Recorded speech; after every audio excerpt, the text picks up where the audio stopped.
बिस्मिल्लाहिर्रहमानिर्रहीम।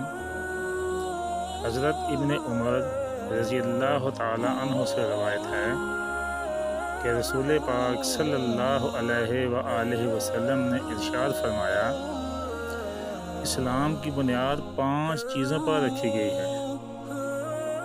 ला इलाहा इल्लल्लाह मुहम्मदुर रसूलुल्लाह, अल्लाह के सिवा कोई इबादत के लायक नहीं, मोहम्मद सल्लल्लाहु अलैहि व आलिहि वसल्लम अल्लाह के रसूल हैं।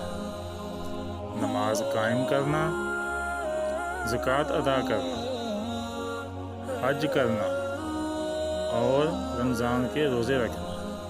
अल्लाह ताला से दुआ है कि अल्लाह पाक हमें इस्लाम के 5 अरकान पर अमल करने की तौफीक अता फरमाए। आमीन।